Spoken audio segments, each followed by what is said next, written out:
Hello, welcome everyone. Tonight we are gathered to honor the Venus cycle midpoint. It is landing in Libra, so that's going to be the theme and the energy that we're going to follow tonight. That's an air sign, so let's do some breath work. Let's breathe. Let's everyone get present. Probably all done some work today and are just coming up for a pause. This is the other reason we do conference calls instead of Zoom, because I end up with my eyes closed. So just close your eyes, relax into your space as I invite our benevolent angels, loving ancestors, personal animal guides, and helping spirits to be with us. We each have a powerful invisible team, and it's even more potent and gets stronger every time we bring them together like this. So let's take an initial breath, deep breath in, feeling that expansion at the heart, making that connection above, below, and at the heart. Deep breath in.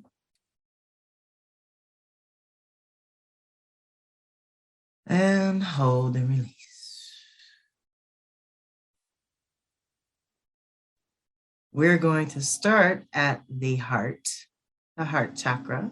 We're also going to start by honoring the direction of the east, which is an initiation point where we access the inner wisdom of the mind and the element of air. So take a deep cleansing breath in, connecting to your heart chakra, that beautiful emerald green infused with light from within, and take a deep breath in right there. Deep breath.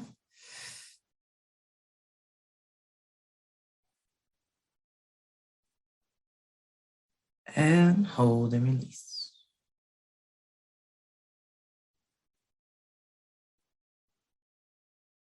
Come on down into your power center while I honor the direction of the south, which is a culmination point, and where we access the inner wisdom of the spirit and the element of fire. Here I want you to picture a beautiful golden citrine or the golden sun, whatever your favorite shade of yellow crystal, infused with light from within, making that connection to your power center, and take a deep breath.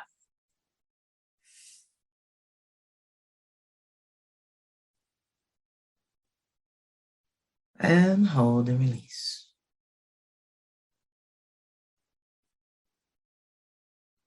Come on down into your creative center, where we honor the direction of the west, which is a completion point, and where we access the inner wisdom of the soul and the element of water. So connect to your own creative flow, your favorite shade of orange crystal infused with light from within, and take a deep breath in.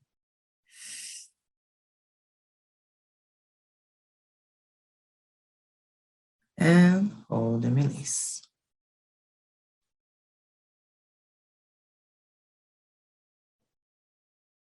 And we're going to come on into the root chakra, the be here now. Make that connection to the direction of north, a conception point where we access the inner wisdom of the body and the element of earth. And make that connection once again above, below, and at the heart, connecting to your own root. Deep breath in and be here now.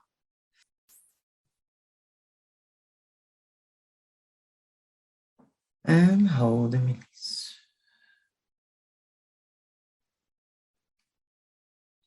Okay, welcome everyone. Thank you ladies for helping me hold it down. Because I am opening this up to the community and extending the invitation for those who are interested in getting their Venus reading and custom guide, that is a real special workbook that we use to guide us through every month by month, chakra by chakra. We do the work. This is a time to tune into Venus, is your values and priorities around your primary relationships and your resources and finances and the things that really matter, right? There are everyday things. So following her cycle helps us stay in tune with our own values and our own priorities, so we're not as easily swayed by the culture or society or family and friends and all that, right? This helps us stay locked in, because if you know what's going on with Venus and how she's touching your chart, which is what I call your personal activations, then you can know where you're at personally. And then you can care about the weekly forecast and the things going on up in the sky that are affecting everyone. But it's really nice to have that kind of personal horoscope, for lack of a better word, but it's all Venus. So she touches every planet in your chart throughout this 18-month cycle. And in your workbook, you get all those activations for the entire cycle. And so that's part of the fun of the midpoint, is because we've just done 9 months of release work, whether you're with us or not, Whether you know about the cycle or not, you definitely have been through a shift in values and priorities over the last 9 months. She reset herself in Capricorn. So that's where the reset would happen in our charts, and that's where it would be personal for the individual. Again, happening to all of us in our Capricorn departments. So we're claiming new roles and responsibilities, which means we had to let go of old ones. And one of the things that I do every cycle is I change up the guidance system. So sometimes it's goddesses, sometimes it's animals. This time it's stories and archetypes. And so we had a story that guided our release work, which was the red shoes. And again, with Capricorn and the inner slave, where we sort of take jobs just for the money, or we get into these obligations and commitments under duress or under, not in our full consciousness, right? We didn't want to be obligated. We don't mind being responsible. Responsibilities are things we choose, but obligations feel heavy and burdensome. So we don't want to do that. And that's where we were cleaning up in Capricorn and resetting our structures and getting back to our fundamentals, because post-COVID, everyone's had to change how they do home and work altogether. Whether it affected you, whether you had babies or not, it didn't matter. Everyone had to adjust something. So we're also coming out of this. The release work we did consciously over 9 months, yes, but we also let go of and lost a lot over the last 9 to 12 months. So acknowledging that certain things are just done. It's not good, bad, right, or wrong, but they're just done. And so that you've created this space for yourself. If we went chakra by chakra, we cleared out all the negativity and fortified them. Now we're going to bring good energy back in. And the other thing I do in this circle is we start at the root and we end at the root. So we've been pulling from the root all the way up to the crown and connecting into our soul star, which is our higher self. And now we're about to bring back in our kind of instructions for what our new purpose, our new roles and responsibilities, our new ways of relating and interacting with others, because now it's a Libra theme. So if we got ourselves together with Capricorn and what we really want to be committed to and what we care about in our everyday lives, now we can go deal with other people in a better way. We also had the Mercury retrograde through Virgo and Libra, which I've been talking about, saying how we're resetting our Virgo systems, which have to do with our physical bodies and how much we can actually handle and process, and dealing with a reset in the relationship department, because we have to reset them so that we can honor our systems. And that's where the reset in our mental had to happen. We had to be open to that, right?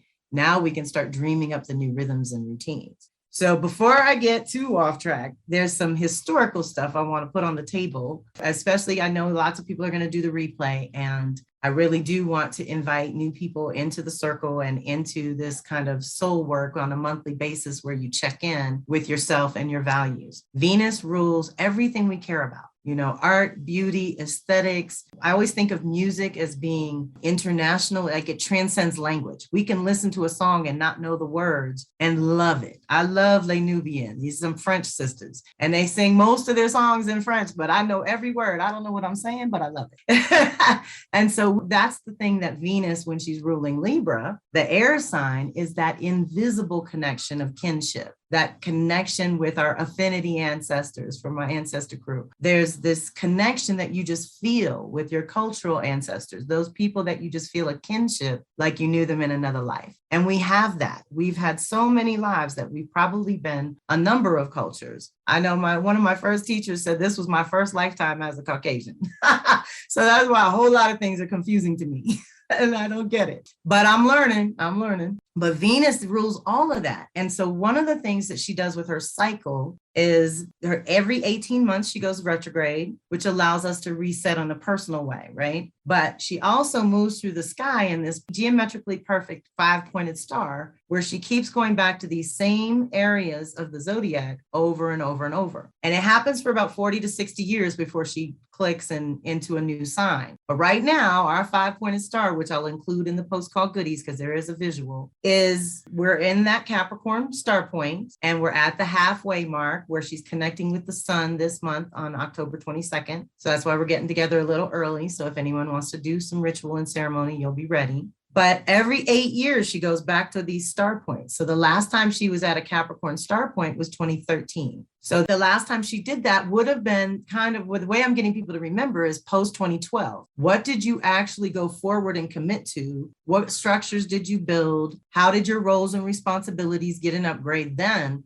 that have all run their course to now, 2013 to 2022? Because it was 13, 14, and this is our 8-year segment for Capricorn theme kind of thing, right? So we're looking at that, and we're looking at that bigger 8-year thing, but there's also a bigger Venus cycle that's every 130, 140 years, it varies. So she does this bigger thing with the social collective that she's absolutely doing now in our lifetime again. You know, every lifetime we get where she crosses the sun and we can see her. And she did that in 2004 and 2012. Now I was aware, and we had a big party in 2004 for her, but in 2012, I got to go to the Big Island and witness her crossing the sun. And I had my whole shamanic astrology crew, and it was magical. There was a Sagittarius full moon lunar eclipse that we did from a cliff. That was just magical. So this engagement with Venus is something that is meant to be done in ceremonial group-like situations. She wants us to be connected like that. And it brought so many people together and brought so much awareness. Think of how many people were not spiritual or not connected in any way. And 2012 kind of got their attention because there was so much write-ups and things going on, blogs and everybody everywhere, right? So that awakening that we got of consciousness in 2012 was tied to a Venus cycle. And it was related back that 8-year prior, 2004. So that's the only time, 2004 and 2012, in our lifetime that she's going to cross the sun, and we'll be able to see that. So when you track the cycle back for that bigger level, I started really going deeper. And I actually have an old audio that maybe I'll repost or something that's kind of fun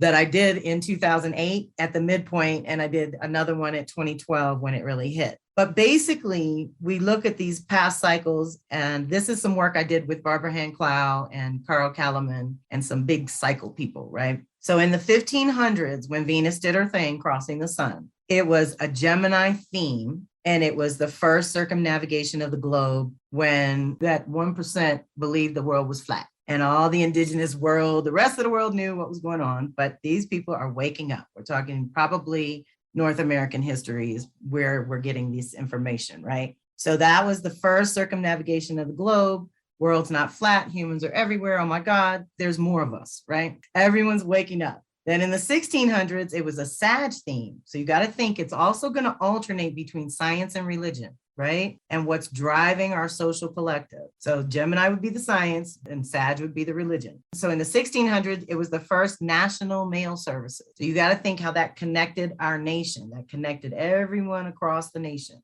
Then in the 1700s, back to Gemini, and that's the thing, it alternates, right? Back to Gemini, now we have the first international scientific collaboration ever to witness Venus crossing the sun. This is when 77 scientists got together and witnessed it and wrote it down and dealt with, what that meant for their people, right? That was the 1700s. Again, in Gemini, very science-based, right? 1800, we're getting back into beliefs and religion and things, right? The 1800s, we're back to Sag, and it's the first world post, telegraph, and telephone, right? So then I said, if our 2004 to 2012 is Gemini, and we've got the internet, then the next level, when the 2100s is gotta be telepathy. This is the next level of us being able to communicate directly, to be connected directly. So we want to work on those energetic boundaries as well, because that is the shift for the Aquarian age, for so many big cycles, Earth's 26,000 year cycles resetting. There's so many things connected to, let's say, an up level of our social collective, of humanity rising up to a new level or birthing a new level. And Venus is all mixed up and tied up in that. So this is why we like to honor her and follow her through our charts and follow her through the sky. Okay, so she does this morning star thing where you got to be up at the crack of dawn to see her. And she's been the morning star right now. And I meant to write down the exact dates, but I'll get it together for the post call note when she disappears from the sky, and she's going to be gone for 60 to 90 days. And then she comes back as the evening star. And I'm almost sure that's actually in December. So it's probably more like 60 days. So this is her, what we call going to the underworld, having a council meeting behind the scenes with the sun, because when she gets that close to the sun, their light merges together and we can't see her anymore. So she disappears from our view. And this is kind of the shamanic astrology piece of this, is that we honor the planets we can see, right? That we can engage with, that we can create ceremony around, that we know indigenous cultures lived by Venus's rhythm. The Mayans did, there's so many cultures that did. So we're going to learn how to do it our way. I've been doing this since 2007 with a group. I did 99 to 2007. That 8 years I did by myself, and I did in my own journals. And over the years, the workbook has evolved and developed. But now I think we got it. And lots of people do it over and over. It depends on the sign and the things that are up for you, whether you do them consecutively. Some people go away and come back. That happens too. It's also really good for my trackers. And then I do have a 30-minute little conversation I did with Cinnamon about this, because she's a fly by the seat of the pants girl. So she doesn't always plan or track or put the dates on her calendar. She lives her life, and then she goes and opens her book and she's like, oh my God, I so did that. I did that and I did that too. So you get validated either way. There's no right or wrong to going at this work. The only thing is to just sort of commit yourself to that once a month check-in, right? I'm going to go read the tools. It's only 3 pages and it's barely that.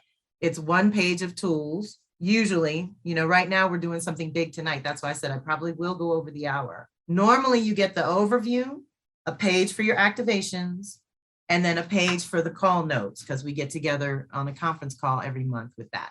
So there's 3 pages to go through, and you have all those tools yourself with that book. So we follow her. Like I said, we move through the chakras up and then back down. So what we're doing is clearing and releasing with the Morning Star. We're going to take a pause right now for the outer initiations, what we're going to cover tonight. And then next month, we'll cover the inner initiation. And then we go to the crown chakra and start coming back in. And once we get to July, August of the new year of 2023, we want to have something informed by July of 2023 that is a better expression, let's say, of who you are and what you want and what your new values and priorities are, even if you just go 18 months ago versus 8 years ago. Either way, you've had an upgrade. And so the midpoint is when we check in for the midpoint assessments. Now we're sort of doing a little reflection on the last 9 months. What have you cleared? What have you let go of? What was ease and grace? What was kind of challenging, and know that now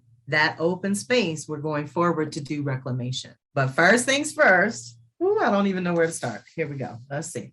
This month, we will initiate the reclamation side and second half of the current cycle. And we will dive into reclaiming our individual sovereignty within the context of all new relationships, partnerships, and collaboration. With a special focus tonight is going to be on your outer self and your public persona, or what you're known for, your reputation, right? We're setting ourselves up to navigate the next 9 months with conscious awareness as we acknowledge the midpoint in the Venus cycle, which is the best course correcting time. So if you haven't had a chance to do your clearing work, now let's do that over the next 2 months, over the rest of this year, right?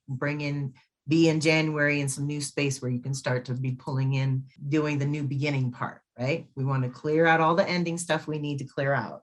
And any of the past connections, commitments, now you've opened yourself up for renewed energy to start all new, more balanced and reciprocal exchanges. What we're going for is conscious equal partnership with all life. Essentially, that's what we're reclaiming, and then we're solidifying. So on the release side, we always release and purify.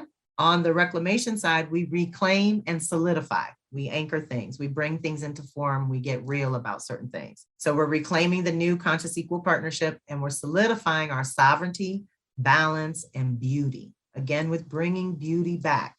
And we do this when we work with Venus. This time in Libra is a big deal. It's huge in a way because, again, whoever you've been with for the last 18 months or 8 years has evolved in a way that you have to renegotiate. So I always tell people this too, if you stayed in a job or a relationship or a community or a circle of any kind, 8 years, it's time to let's renew these values and let's see if we're still on the same page, and are we still magnetized to the same thing or repelled by the same things that we used to be. Most of the time we grow and evolve.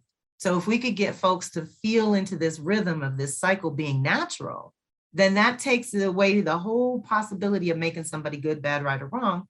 Let's just talk about it. I've evolved, I've changed. Let's do it a new way. Let's just talk about how that might go. Let's wonder, let's dream a little and see if we can upgrade our relationship to that next level. And this is really a big part of what we're calling in. So one of the things I always do every month is we do a quick review. And this is what's opening us up to what we're doing now, is that at our crown chakra, it was Leo, and we were releasing old consciousness and shadow ego, and we were purifying our sense of self-value and self-love. We had to do that in our crown chakra. We had to clear out all that old self stuff, all that old self-talk, all that old identity, all of that had to go. Your heart doesn't open up for the same things it used to. There's been an upgrade. And your sense of value and self-worth needed an upgrade too. So we're getting real clear about that. And then the soul star connection happened in Virgo. So then we're reviewing, we had to let go of some old consciousness. And then in Virgo, at the soul star connection to your higher self, we went in to let go of old habits, practices, and routines and purify our filters and our processes.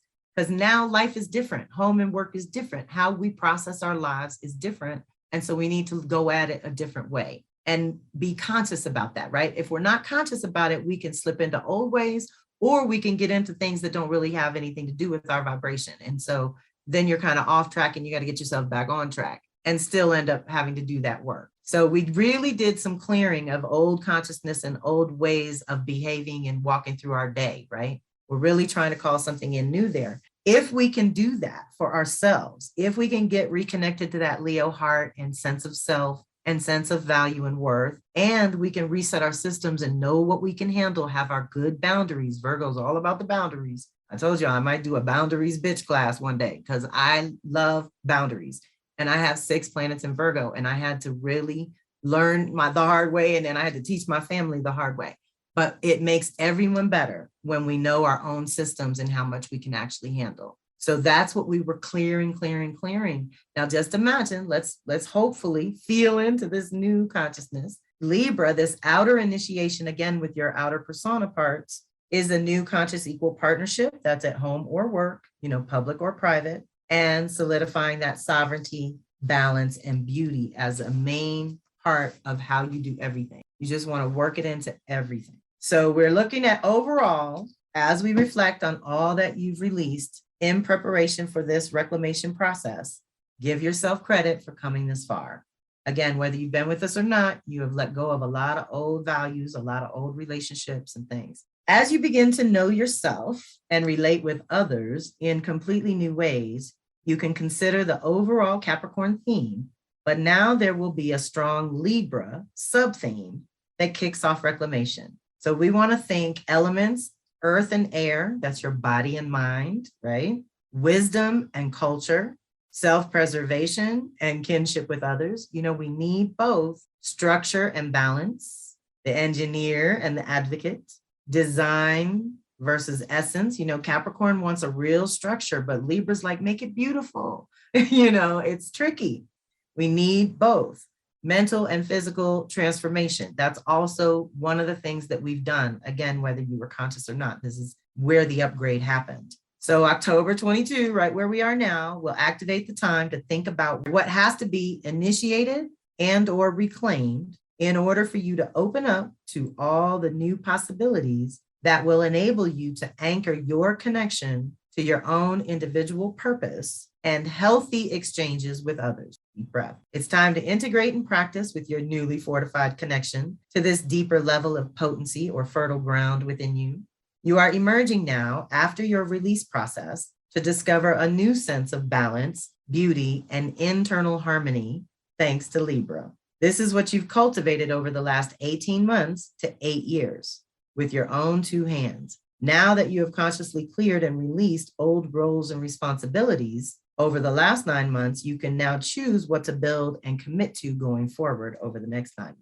The second half of the journey is about reclaiming that which is ready to be embodied and expressed in a completely new way. This can and will support you more fully going forward because you have cultivated it from the inside out. So this meeting with the sun initiates the reclamation part of the cycle and gives you the opportunity to define these terms and answer these questions once again. So for folks who got their reading and guide early on, they answered these questions at the beginning, but I always tell people to answer them again at the midpoint, and the tools will be in the post call goodies. So everyone, even my drop-ins, will be able to look at these questions and do these journal prompts, which will be really good for you clarifying where you're at and what you're up to right now. Deep breath. So this month, we'll look at the many ways that we express ourselves and make our unique contribution to the world through our outer self, reputation, and public persona. It's time to lead in a new way, lead your life and lead others in a new way. Reflect on 2013 and acknowledge who you were and what you offered back then, publicly or privately. Reflect on each year since 2014, 2015, 2016, 2017, 2018, 2019, 2020, and 2021.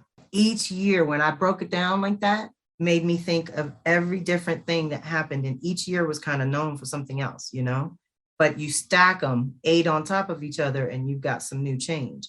What were you known for during each of those years? How did it evolve over time? Did it change drastically or very little over that time? What did you create each of those years? What did you learn that can assist with what you'd like to create? Okay, deep breath. This month is about your emergent self, stepping up and into your own center of power in new and different ways. It's time to connect with your higher purpose, larger goals, and new ambitions for the future.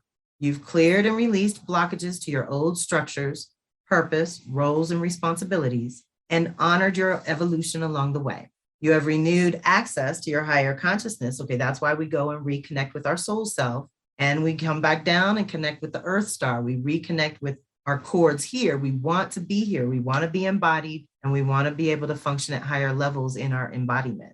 And sometimes we got to open our consciousness first in order to make those moves. But now we've got some renewed access. We're tapping into your individual purpose and place in the world. Since you've shed the past and the constructs that held it in place and released some obsolete ways of building stability within self and community with others, now you can open to all kinds of new experiences, new levels of balancing the internal mother and father, or feminine and masculine. Deep in your heart, what do you want to be known for here and now? Okay, so we look at what we've been known for and look at how we want that to evolve over the next 18 months to 8 years.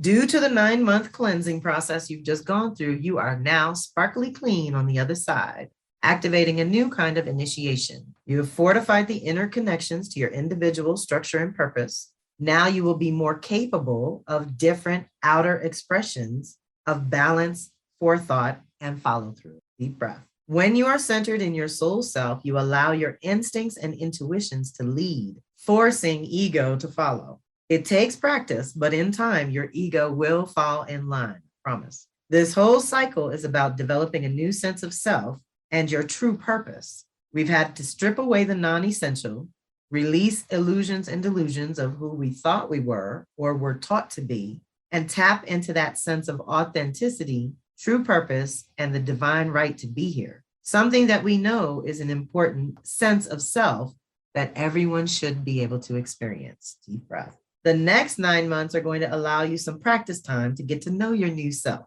If nothing else, we're all a year older and something has evolved within. Purpose and relationships continue to be powerful themes throughout this Venus cycle. It's time to rise above your current situation or circumstance and connect with the larger vision for your life here and now. You are now reconnected to that fierce sense of dignity and purpose that guides your life in a new way. After learning about how we make our choices and decisions, we are connected to more internal stability and external resolve to better respond to life in general. Now you will find that it's time to tap into that power of your own individual purpose to guide your life going forward. Your values and standards have changed, and now you must go month by month, integrating that new way or new path and consciously reclaim aspects of self that are ready to be activated, integrated, fully embodied, and naturally expressed going forward. Deep breath. So This is the outer initiation and what we're coming into alignment with, what we're claiming in that regard, right? Now, remember I said we had stories and archetypes. Our archetype for Libra is the inner advocate, and we're going to get to the story eventually, which is part of an initiation process we're going through. And it has 9 tasks. So we have the 9 months. We can do one task each month. And the first one is allowing the too good mother to die.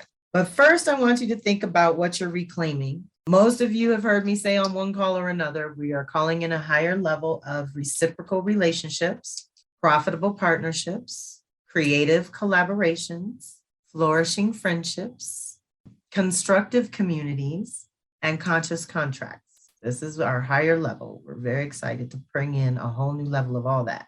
But we also need to reclaim cultivating kinship with all life, right? Everything is alive. Everything has a purpose. Even inanimate objects have energy, right? So we also want to learn to take the names and faces off of things and look at things as energy. Is this a positive energy, negative energy? Is this a strong energy or a weak energy? You know, whatever it is, it's just energy. And we want to be able to direct it for ourselves the best way we can. And part of that is cultivating that kinship. We don't want to think that we're using Mother Earth or, you know, just taking and never giving back. We want to be in relationship with our crystals and our tools. I got the drum. All of that is a relation to me, right? They're ancestors in their own right. The rocks, the rock formations and the trees are ancient natural ancestors. So we claim that kinship and that connection, especially when Venus lingers in Libra. It happens to be the Venus and Sun hooking up at 29 degrees, which is a master degree, and it only goes to 30. This is it, y'all. We are really done with the old ways of relating. And the way that we're going to call in a better way is one by one, how you relate with your people, and then it's going to ripple out. And we'll figure out ways to do it on the higher levels or the social collective levels, right? We're also calling in our new community and our new team of support.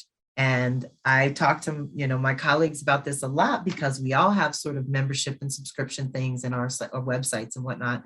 And there is this wave of people who come in and waves of people who go out and come back and that kind of thing. So you want to be able to infuse whatever community you belong to or that you're leading with new energy periodically. And this is a great time to start claiming those new members of the circle. And even if it's personal and private, you know, I noticed that my husband and his friends had a really good group chat throughout COVID, right? So they kept in touch with each other. They kept motivating and inspiring each other. And I like that concept where little pockets of groups are getting together and being there for each other. And hopefully we're developing more of that on the ground as well. Cultivating beauty and your essence, your vibe, right? Remember what I was saying earlier, when Venus rules Libra, it's an air sign and it's all about the essence of things and your interpretation of the essence of things. And it's all very cerebral and kind of mental and idealistic. It's an ideal that we shoot for, but we may not always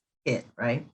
But when she rules Taurus, it's earth, it's embodiment, it's our creature comforts, it's our food, sex, and money, the real important things. Venus rules it all, right? So she covers her ground above and below. And we need to be, you know, infusing that beauty and that essence into our tangibles. And then we're also going to flip it and bring our bodies into communion with this ideal that we're shooting for, right?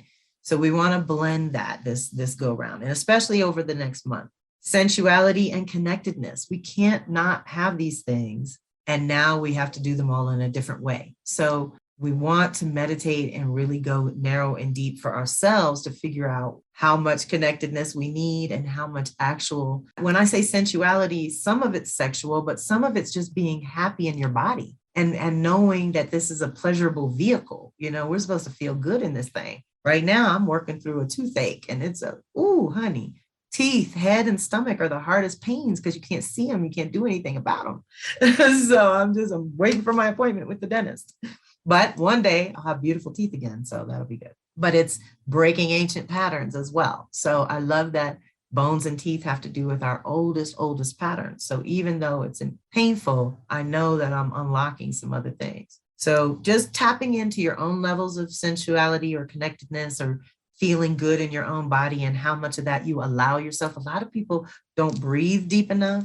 We don't stretch long enough. You know, we've been talking about the 2-minute hold around here. And so we really want to touch base with, again, what's your level? What are your personal needs? And this new level of creative self-expression and activating your inner artist, we have to do that when Libra's kicking, and especially when Venus is there in her home zone and Sun and Mercury are there. So we're going to talk about that too, and how we have a council meeting going on there where we've changed our thinking in certain ways and we're ready to express in new ways. And now we're working that identity and purpose at this new level within the context of who we have to deal with, right? And relate with. So deep breath. Again, some of you are following along with the book. Some of you are coming in and just catching up. What we did when we were on the release side is I would dangle the little carrot and ask people to jump ahead in their books and go to the counterpart and preview what we were going to reclaim. So every chakra that we release at the root so we can reclaim at the crown.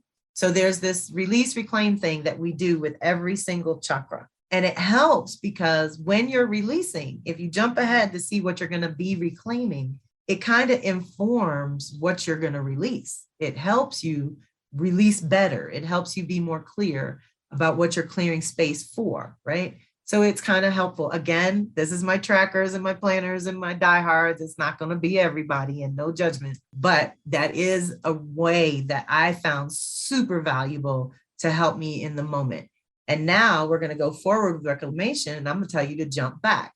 So even though you may not have your book, and even though you all may not have heard of the Venus cycle till now, I want you to think back to January 22, which is exactly when we were releasing the old roles and responsibilities. It was our outer initiation counterpart to this outer initiation. Venus and the Sun got together January 8th of 2022, and that was the initiation of the whole new cycle. This Venus-Sun meeting is the midpoint. They only meet twice. And then every single month she meets with the moon, and that's our connection. That's when we connect. For the Venus-Moon connection is important because that's your internal default settings. This is your emotional, personal self. So it's all about you, the individual. In my world, I'm here to support the individual. I love world change and going to save the world in different ways. But I feel like if the individuals get it together, the globe will be okay. So I like to help with these individual tools. And so that outer initiation of release in Capricorn, now we're at an outer initiation reclaiming in Libra. What we let go of with the red shoes story was, again, making those commitments to things for different reasons, right? Or things that looked like they were going to be better for us and they turned out to be toxic. We don't like that. So that's what we were clearing out with the red shoes story. Now we're going to reclaim with Vasilisa the Wise, which is month by month, another piece of your own instincts and intuition is going to get woven back into whatever you're reclaiming, right? It's going to have that in there too. So we love to have these stories to turn to. We're about to get to that. But going back and releasing the slave archetype so that we could reclaim the advocate, right? We can't be both. We got to choose. So we're letting go of not having that fair, balanced exchange, right? So if we have conscious equal partnership, you can't be a slave. If we're all getting something out of it and there's a fair and balanced exchange and we're happy, then that's the goal, right? That's that Libra goal of peace and harmony and everybody getting that win-win situation going, right? But Capricorn says, own your shit first, be responsible for yourself first, have a structure to your life first, so that you can't be rocked. Like when I was young, if I had a shadow of a doubt, you could rock me. You could get me going in all kinds of different ways, but I could be dead ass wrong. But if I believed, you couldn't rock me. It didn't matter. I turned out to be wrong a few times, but I believed, so nobody could tell me nothing. And I was going to walk this walk and learn this lesson, however it came. But now we try to do some prevention. We try not to learn the hard way. But yeah, this is the time where we let go of that. And then the trap that we let go of was the devalued life, where again, you weren't standing up for your value. I remember the first time I negotiated my salary the way I wanted it. And I felt so liberated after. I could never go back. And from there, I renegotiated every single salary going forward from there. It never even occurred to me to try to negotiate for something I wanted. until I got, a little older. Always negotiate on your own behalf. Always be your own advocate, right? Always be standing up for what your rights and your needs are in this moment. And to the degree that you can be clear about that, then you can articulate it and hopefully get them met that way. So that's why that reflection is important. And like I said, even if you weren't with us in January, you might have been hit with a few feelings about how your job wasn't what you wanted, or the money wasn't what you wanted, or you didn't feel like you had a purpose. Like a lot of people, I can't make myself get out of bed for a job. I need a purpose. If it's not really important, you can't get my attention. I feel like life is too short. We need to focus on the important things. But that's me, and that's a little too serious for a lot of people. So I understand that, but that's my way. And so we're all learning how to do our values and our priorities our own way. That makes us better people for anything else we want to do with others, right? If we can stay sovereign and stay in charge of our own needs that way, it goes so much better. So part of your council meeting that's happening up in the sky with Venus, Sun, and Mercury in Libra, they're initiating something in your Libra house. That means across the way is Aries, and we got Jupiter and Chiron in Aries. So again, if we're initiating new ways of relating, and we're initiating new ways of expressing ourselves, then clearly something has changed in what we believe to be true or possible for ourselves, and something has healed and integrated on some level that's going to allow us to stand on it when we go to relate with others, right? So we love this combination. Jupiter's expanding things. It's making us see ourselves in a new light. Once in 12 years, Aries, that independence and sovereignty is a huge thing for Jupiter. And that means over your mind and your consciousness, right? Over what you believe. We don't want to be dealing with patriarchal, crazy Western colonization thinking. We want to be thinking clearly and for ourselves and in our bodies to some degree that can help us, because our senses are what tell us what's real for us. As an individual, your senses are your go-to. That's your superpower, right? Those are your superpowers. But food and pharmaceuticals are killing all that. So we need to kind of stand up and be that advocate for ourselves again around what we do with our health and well-being, and how that mental health works, how our physical health work, emotional, all of it, right? We're resetting it across the board. Venus can really help with that.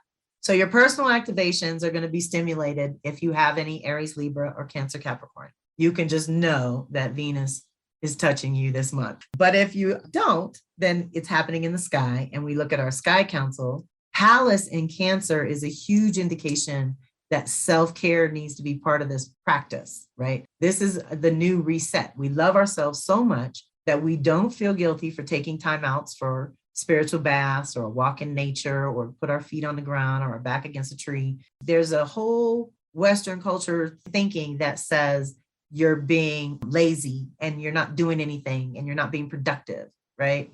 And that's bullshit. I'm sorry. That's just nonsense. If we don't downregulate our systems periodically as human beings, we're not robots, we're not computers. We are not meant to go 24/7, 365 for years on end. We're not meant to do that. So the more we can honor our true nature, then the better we are at choosing the bridges we build out there in the world to go do these other things. Like, I love technology. It's letting us connect like this all around the world. I love it, but I can't rule my life, right? There has to be an off switch, and I have that, and I'm good. My husband gets frustrated about that too, because I'm always cutting off the Wi-Fi and the Bluetooth, and none of that is on in my house. I hate that. And all the cameras have little stickers on them. So you can't, nobody's beaming into my house that hasn't been invited into my house, okay? So this is where we have to get clear about those invisible boundaries, right? And reset what those boundaries are that feel good for us. And we're getting a deep support from Pallas, is your prismatic perspective, your ability to see things from a new angle. And it's your healing capacity. In Cancer, you're healing your digestive system on one hand, and you're helping digest and process and integrate your life. And just think, if we don't, well, let's say with our food, we digest the nutrient and release the waste. If we don't release the waste, we get in trouble, right? So this is what we want to do energetically as well. This is why we do shadow work on a regular basis. And that's going to be part of your post-call goodies, is all the little light and shadow lists. The bullet lists are really fun to reflect on, because then you can see how far you've come and how well you catch yourself in the moment when light or shadow is happening, right? So we want to honor that Palace is only there every 5 years. So that's a big deal to reset our Cancer parts in a way that is healing for us. Healing your connection to whatever you consider to be family, right? Your definition of family.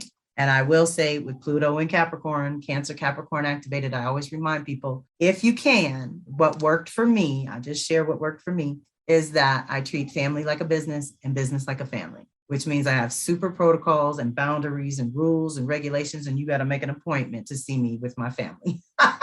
But my clients, my people, you all can reach out in the middle of the night, things can happen. And I have all this extended compassion and ease and grace around being there for you all. But that's how I flipped it.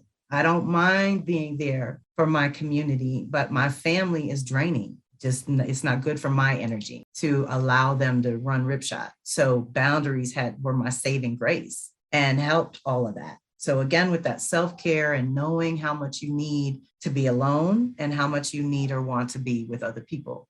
And then upgrading that too, there's a new level. And I've had girlfriends and male friends come and go and come back. If they needed to raise their vibe to mess with me, go away and come back. That's fine. Sometimes they go away and stay away. And it was a blessing, because they're no longer a drain on my energy, and they weren't bringing a lot to the table anyway. So I don't miss them. But if they're ready to raise their vibe and they recognize that I've grown and they've grown and let's do this another way together, then we can circle back and we can be friends again. But every once in a while, everyone's got to do a little cleansing of the people. And that's what Libra will bring up for us. So let's look at our story.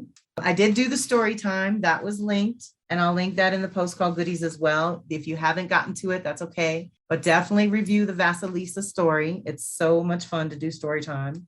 It is our guiding story. And then what happens is each 9 tasks is breaking down a piece of the story. That's why the story is relevant and useful to knowing. And this is the time where it's we're going into our divinations and we're opening to receive the message that is just for you through your own filter. And circling back later, you all always get another message. You'll always tap into something else that you didn't pick up on the first time. Really powerful. This is from Women Who Run with the Wolves by Clarissa Pinkola Estes, and we love her. So yeah, open to receive, and then know that which your higher self really needs is what it's going to get. And that's all that can get in there. And in our ancestor training, we say your crown chakra will not accept anything that is not for you and your essence. So we honor that. So deep breath, deep breath. Allowing the too good mother to die. Okay, so I got to preface this real quick, y'all, because you do know me. And I did post it on Instagram, my little etymology about the word nice. That is always comes up for me anyway in Libra time. And so Libra energy is always that, we should be nice. We should just be nice. Let's all get along. Da, da, da, da, da. Yeah, well, some days that works, some days that don't. So when we say the too good mother, it's that nice person that we're getting rid of because they're dangerous. They can get us in trouble, right? So we need to be awake and fierce on a certain level that we're kind of building piece by piece so that it's strong, so that it's woven in and you have no doubt, right? All of that. This is what we're opening to. And I love Women Who Run with the Wolves because it's your psyche. It's the root. We're going to the root, right? Always. So deep breath. In the story, the mother is dying and she bequeaths her daughter an important legacy. The psychic tasks of this stage in a woman's life are these: accepting that the ever watchful, hovering, protective psychic mother is not adequate as a central guide for one's future instinctual life. The too good mother has to die at the beginning of the story. Taking on the task of being on one's own, developing one's own consciousness about danger, intrigue, or politics, becoming alert by oneself for oneself, letting die what must die. As the too good mother dies, the new woman is born. In the tale, the initiatory process begins when the dear and good mother dies. She is not there to touch Vasilisa's hair anymore. In all our lives as daughters, there is a time when the good mother of the psyche, the one which served us appropriately and well in earlier times, turns into a too good mother, one which by virtue of her overly safeguarding values begins to prevent us from responding to new challenges and thereby to deeper development. Deep breath. In the natural process of our maturing, the too good mother must become thinner and thinner, must dwindle away until we are left to care for ourselves in a new way. Deep breath.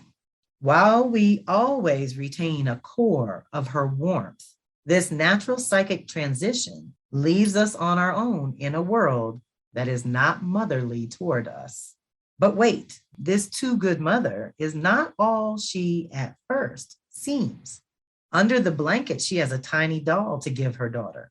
Ah, there is something of the wild mother underneath this figure, but the too good mother cannot completely live this out, for she is the milk teeth mother, the blessed one every baby needs in order to gain a toehold in the psychic world of love. Deep breath. So even though this too good mother cannot live and influence beyond a certain point in a girl's life, she does right by her offspring in this story. She blesses Vasilisa with a doll, and this, as we see, is a great blessing. So our little totems, our crystals, whatever we infuse with power, ends up having power. This dramatic psychological dwindling of the overarching mother occurs as a girl moves from the fur-lined nest of pre-adolescence to the jolting jungle of adolescence. For some girls, however, the process of developing a new, more shrewd inner mother, the mother called intuition, was only half completed back then. And women so inducted have wandered for years, wishing for and wanting the complete initiatory experience and patching themselves up as best they can along the way. Deep breath. So that does happen where we have to complete our initiations. The arresting of a woman's initiation process occurs for various reasons, such as when there has been too much psychological hardship early in one's life, especially when there has been no consistent good enough mother. Okay, we don't even worry about the too good. We want good enough around here. That's the good enough mother in the early years.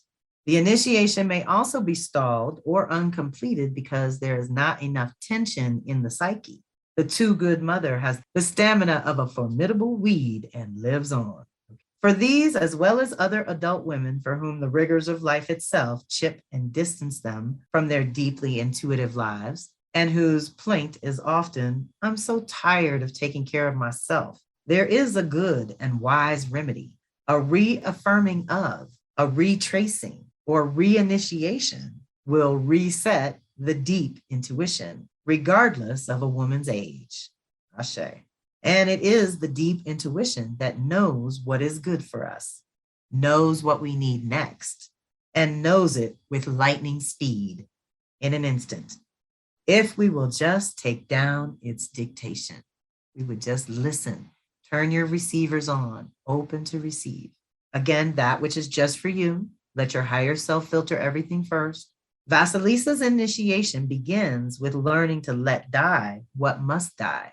This means to let die the values and attitudes within the psyche which no longer sustain her. Deep breath, that happens to us too. Especially to be examined are those long-held tenets which make life too safe, which overprotect, which make women walk with a scurry instead of a stride. Deep breath.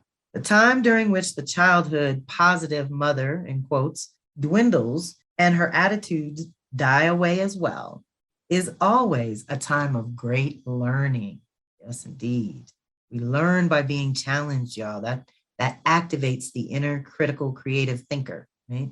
We need to feel those limitations so that we can break out of them. Although there is a period in all lives during which we rightfully remain close to the protective psychic mother, for instance, when we are actual children, or during recovery from an illness, or psychological or spiritual trauma, Get the memo. Or when our lives are in danger, and being quiet will keep us safe. And even though we retain large stores of her succor for life, there is also comes a time to change mothers, so to speak. So we switch out that too good mother for the good enough. We upgrade. If we stay overly long with the protective mother within our own psyches, we find ourselves impeding all challenges to ourselves and therefore blocking further development. While I do not in any way advise that a woman ought to throw herself into torturous or abusive situations, I do mean she must set for herself a something in life that she is willing to reach for and therefore take risks for. It is through this process that she sharpens her intuitive power. Deep breath. So there's another practice where I tell us to go to your future self. Go to yourself 5 to 10 years older than you are now and ask her what she would like you to do here and now to make life better then. We are always going to the past to repair and to heal, but we need to step into the future every now and then too. So deep breath. Among wolves, when a wolf mother nurses her pups, she and they spend much time lazing about. Everyone slumps over everyone else in a great puppy pile. The outer world and the world of challenges are far, far away. However, when the wolf mother finally trains her pups to hunt and forage, she shows them her teeth more often than not.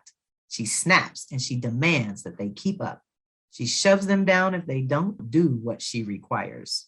And so it is in order to pursue further development that we exchange the hovering internal mother, which was so apt for us when we were young, for another kind of mother who lives even deeper in the psychic wilderlands. One who is both escort and teacher. She is a loving mother, but also fierce and demanding. Most of us will not let the too good mother die just because it's time, although this too good mother may not allow our most vivid energies to surface either. It is so nice to be with her, so comfortable. Why leave? Often we hear voices within our minds which encourage us to hold back, to stay safe. These voices say things like, oh, don't say that. You can't do that. Or, well, you're certainly not one of my children, my friends, my peers if you do that. It's dangerous out there. Who knows what will become of you if you insist on leaving this warm nest? You're just going to humiliate yourself, you know. And even more insidious still is the pretend you're taking risks, but secretly stay here with me. These are all the voices of the frightened and exasperated too good mother within the psyche. She cannot help herself. She is what she is. Yet if we merge with the too good mother for too long, our lives and our gifts for expression fall into the shadows and we become scant instead of strong. Deep breath. Worse, what occurs when one compresses a vivid energy and allows it no life? You know, what happens? Like the magic porridge pot in the wrong hands, it grows and grows and grows until it explodes, spilling all of its goodness onto the ground. So we must be able to see that for the intuitive psyche to be invigorated, the nice hovering protector must recede. Or perhaps more accurately, we eventually find ourselves pushed out of that nice cozy zone, not because we planned it that way, not because we were completely ready. No one is ever completely ready, but because there is something waiting for us at the edge of the woods, and it is our fate to meet it. Deep breath. It is typical for women to be afraid to let the too comfortable and too safe life die. Sometimes a woman has reveled in the protection of the too good mother, and so desires to continue in ad infinitum. She must be willing to feel anxious sometimes, otherwise she might as well have stayed in the nest. Sometimes a woman is afraid to be without security or without certainty for even a short time. She has more excuses than dogs have hairs. She must just simply dive in and stand, not knowing what will happen next. It is the only thing which will retrieve her intuitive nature. Sometimes a woman is so bound up in being the too good mother to other adults that they have latched onto their tetas, their teats, and are not about to let them leave them. In this case, a woman has to kick them off with her hind leg and go on her way. Since the dreaming psyche often compensates for, among other things, that which the ego will not or cannot acknowledge, A woman's dreams during such a struggle will be filled compensatorily with chases, dead ends, cars that will not start, incomplete pregnancies, and other symbols which image life not going forward. In her guts, a woman knows there is a deadliness in being the too sweet self for too long. So loosening our hold on the glowing archetype of the ever sweet and too good mother of the psyche is the first step. We are off the teat and learning to hunt. There is a wild mother waiting to teach us. But in the meantime, the second task is to hold on to the doll while we learn its uses. Deep breath. So for the outer initiation, we are learning how to reclaim this part of ourselves, like I said, that can negotiate on our own behalf and that doesn't feel guilty about it. Like I said, self-preservation is not selfish, it is essential. And to balance out Libra, we got to go into our Aries. If we don't know who we are, what we want, our relationships can take over our lives. So we actually have the planets behind us on this too, to do your self-care, to make yourself strong, to get your rest and your nourishment in a certain way of whatever it is for you. You know, we talk about this too. My husband likes 3 meals a day, finally cut back to 2, but I'm kind of a 1 meal a day girl.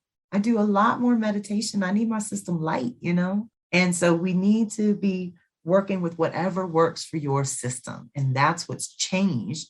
And so we might have to do some reflecting and some check-in to see what's going on there. So now our tarot support is the ancestors. We have the ancestor spirit oracle cards that we're using because every single card is a different culture of ancestors sharing their wisdom. And so this month, we're looking at the Samoan culture. In family connections, the key words are respect, people, and kinship. I mean, think about that fairness and justice and all the things that Libra represents, right? That we want that mutual respect.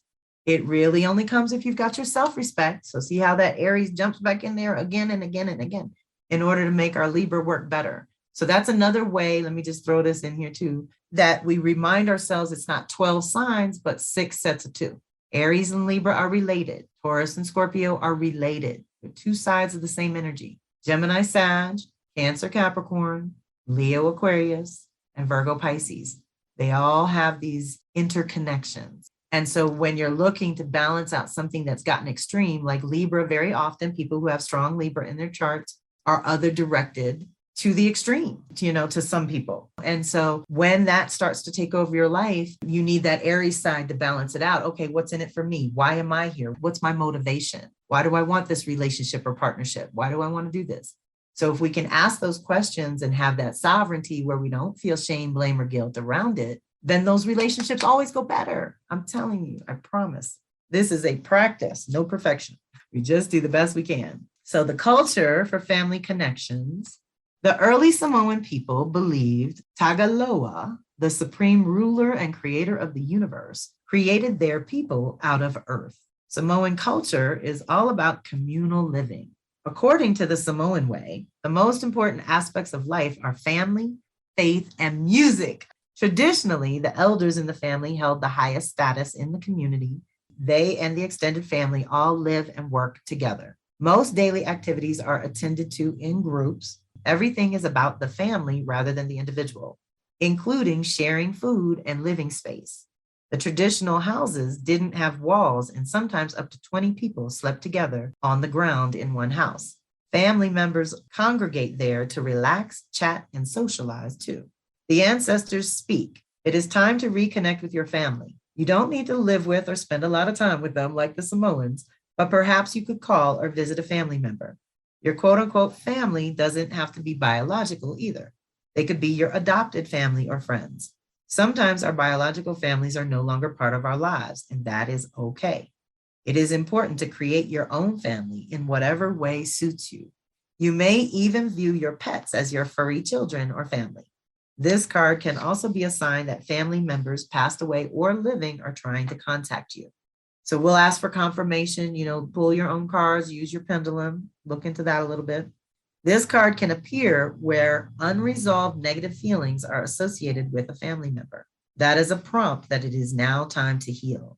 Try not to carry around the pain from your past anymore. Do not feel guilty for wanting to move forward in your life. You may need to distance yourself from the energy of a family member, and that is okay. Look after yourself and focus on surrounding yourself with people who love, honor, and treat you with respect. Deep breath. And that is the truth. That's where boundaries come into play. That's where being able to articulate on one of my circles is know what you want, ask for what you need, because we might not know what you need per se, and wants are kind of optional. So we want to know what we want, but ask for what you need, because the needs being met is a very important thing. So then our other tarot support is the Vision Quest Tarot. We love that deck too. Now, what's funny is it's some Australians writing Native American. So every once in a while, there's a serious miscommunication, mistranslation, typo type of thing. So hopefully we don't have any of those in this one. But I pulled the Empress, the grandmother, number 3 in the major arcana, as our guidance for this month and this outer persona kind of rebirth that you're doing, right? This reclamation of leading in new ways and going into circles or communities or relationships in a new way at a higher level. And so grandmother can help. And then I always ask for a clarifying card, and I got the 2 of air, which is inner peace. So there's so many back-to-back indications of getting ourselves together so that we're better in relationship. And that if we have that inner peace and that sovereignty and that self-love, then we don't run into as many traumas and dramas and challenges with others. I tell people all the time, I've been in circles since 1999, y'all. I've been at this a really long time. I have never had some of the experiences I hear about in other women's circles. It's insanity to me. But I also really strongly believe that it trickles down from the leader. And so if the leader is somehow not being authentic, then they're attracting those less authentic people. It's just the nature of it. And I just think because I'm not a certain way, I just don't attract certain types. And I've been really blessed that way. And I really believe in my invisible team too. They keep there's a line from a hip hop song, keep the dumb shit from my circumference. Okay. So this is my circumference. And we need to keep this little bubble safe. And you can do that. And again, it's just a practice. Sometimes we're weak. Sometimes we're tired. Sometimes we've got other things on our mind and we let our guard down and stuff can get to us.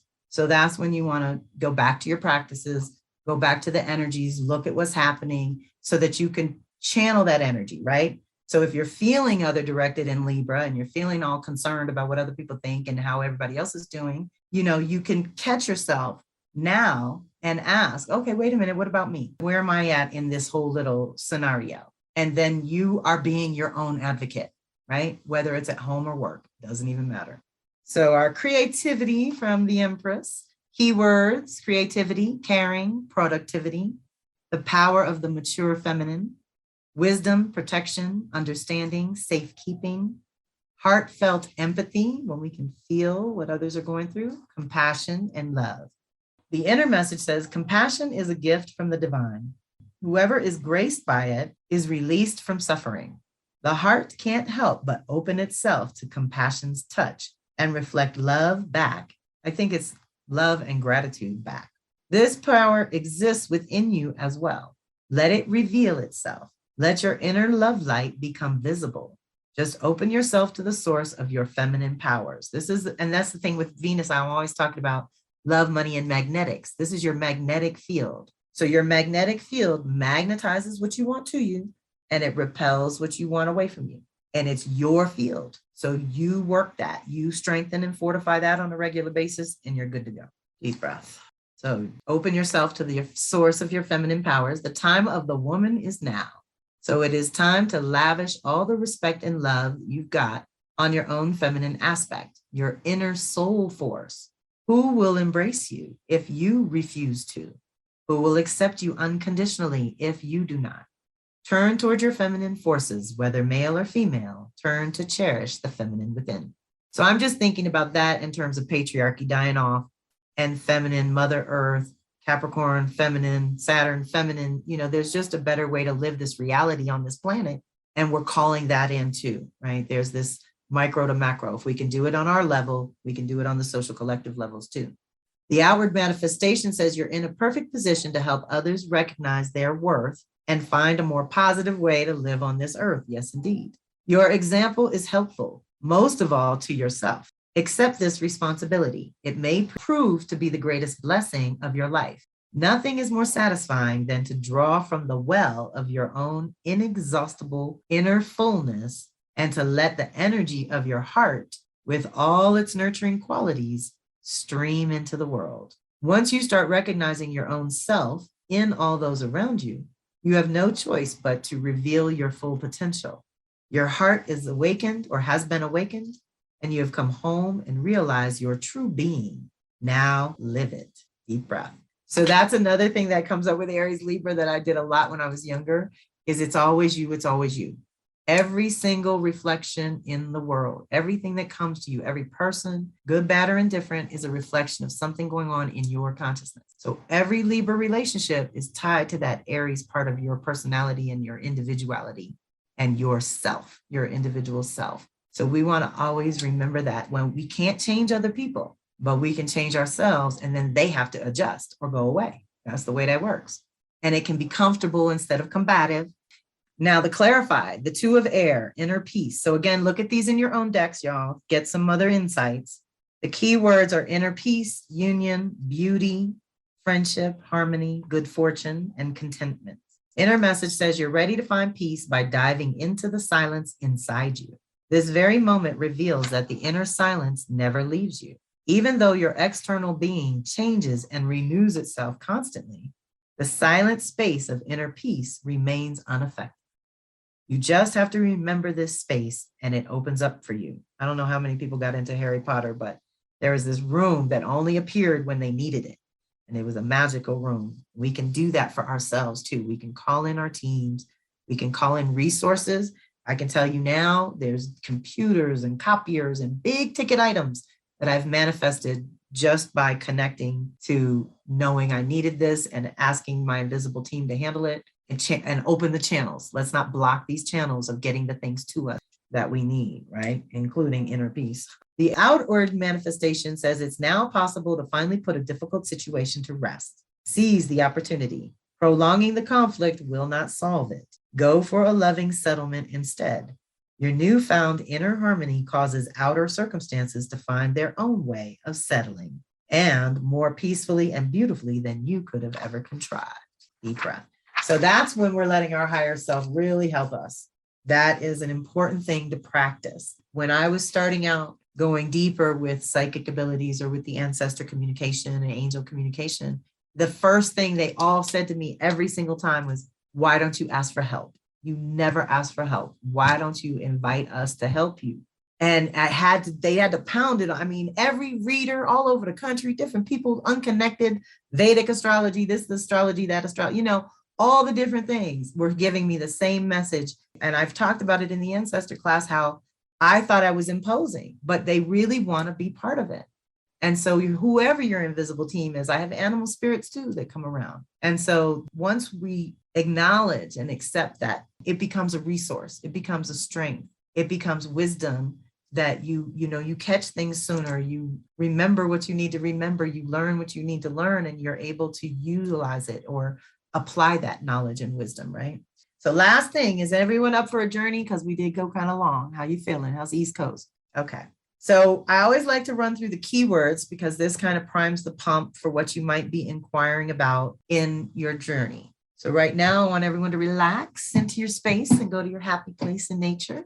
So for the inner advocate, our reclaim keywords are balanced thought, compassionate action, justice, fairness, conscious equal partnership, sharing power and resources, willingness to commit and take action, mediator, lead by example, a balance of power, harmony, beauty, reciprocity. This is our inner advocate. Negotiate and create win-win situations. The archetype is asking us to expand and express your natural sense of fairness and justice for all. Allowing the too good mother to die, reclaim keywords are culture, independence, fair-minded, the beauty way, raise the vibe, kinship, reciprocity, self-preservation, conscious equal partnership again, self-awareness, time to specialize, time to go deeper with whatever you've been doing, expand, think bigger, good boundaries and clear contracts. Huge. Okay. So we're in our happy place. There's no buildings, no humans, no industry, no machinery, just nature, rocks and trees, water, earth and fire, air. The temperature is perfect wherever you are, whatever your favorite temperature is. I'm calling Ruby Red Wolf to hold space while we go into liminal space for about 6 minutes. You can call in your primary guide to hold space for you as you travel, inviting your angels, ancestors, and animal spirit guides, the angels and archangels, whoever is available and willing and able to assist you today to help you as you reclaim a new level of your outer persona, a new reputation that you go forward being known for something new. And if you don't know what that is, we can invite them to assist. And if you do know what that is, you can invite them to assist. Let's go in. That's your call back. This is where you complete your communication, offer your gratitude. You can offer lavender or cornmeal, tobacco or crystal or shell or rock. Sometimes when you have nothing, a lock of hair will do. If you need to come back, you can come back to continue the conversation. Maybe write down whoever came through. Come on back. Does anyone have any questions or things they want to share? I have a question. Okay. The Samoan card, I was wondering if it had a number or if we could see what it looks like. Absolutely. Thank you. It is in the PDF, so you'll be able to see a picture of it that way. This is the book, Ancestor Spirit Oracle cards with the shaman dancing around the fire. And they're really gorgeous. Gorgeous, gorgeous. Family connections. There we go.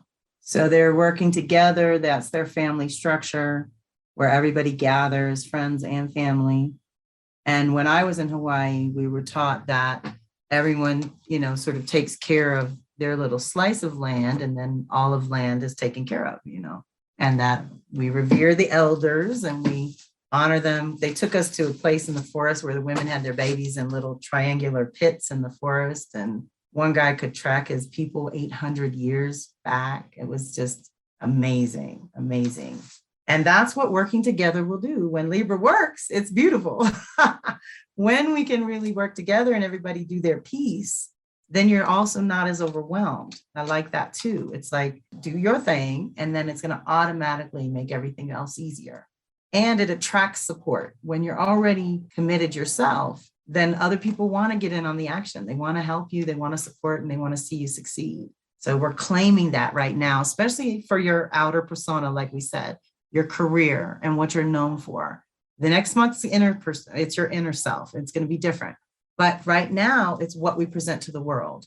And what are those roles and responsibilities that we commit ourselves to that may have truly run their course in 18 months or 8 years. And now we want to upgrade. And now we're going to go month by month, like we said, reclaiming a piece, making ourselves stronger, wiser, more attuned to what our needs and our values and our priorities are. Then you're making much better decisions. Always, always. When you're grounded in your own authenticity and your own priorities, everything else goes smoother, including what you attract, So I've been very blessed, and not once was it from strong arming anybody. It was always from changing my vibration and making myself better and clearer and more uplifted and enlightened. And so once you raise the vibe, then you go looking for solutions. But we don't try to look for solutions when we're rolling around in it and we're in any confusion or shadow or darkness. You want to come into the light and then start looking for those solutions. But sometimes we have to heal. I used to have this little thing, me and my wordplay. We have to purify first. Let me see if I can remember the order. Then we can heal.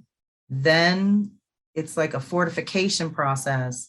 And then you can run and do stuff, So there's this, we have to purify because whatever's wrong or going on with us needs to be cleansed essentially first. And then you can heal it. It's almost like a wound. You have to clean you have to clean it first, then you can heal it. Then it kind of scabs over and it gets harder and, you can do more things. But there's these steps. And if we skip one, we're screwed. It doesn't work. So we have to do these kind of in order to be strong and to be able to stand on our own foundations and be our own authority and that kind of thing. And that's what we're really going for. The better you can run your own life, the less interference from social collective you'll have to deal with. I don't deal with a lot of that because I am super sovereign. I don't play that. And I'll do without before I will bend to go crazy with worldly things that are going on right now. I'd rather just be under the sky with nature, simplifying things, right? I don't want to complicate things anymore. You know, I was young Kelly. She was very complicated. So we outgrow those things. No questions. All right. Your PDF will have the cards and their pictures, really pretty, and all the details and the things we went over. And so just reach out if you have any thoughts or afterthoughts. Thank you so much. I'm glad you're here. Thank you, Mo. But any afterthoughts, feel free to just email me directly. I'll get this recording together. You know me, I like to clean it up a little. And I will cut off that drum track and shorten it a bit because we went way over the hour. So thank you all so much for hanging so late. Oh my God. All right, y'all. Thank you so much. Go get some nutrition. Reach out if you need to. Much love. Good night, everybody. Thank you, Kelly. Night. Thank you, baby. Be well. Night. Thank you.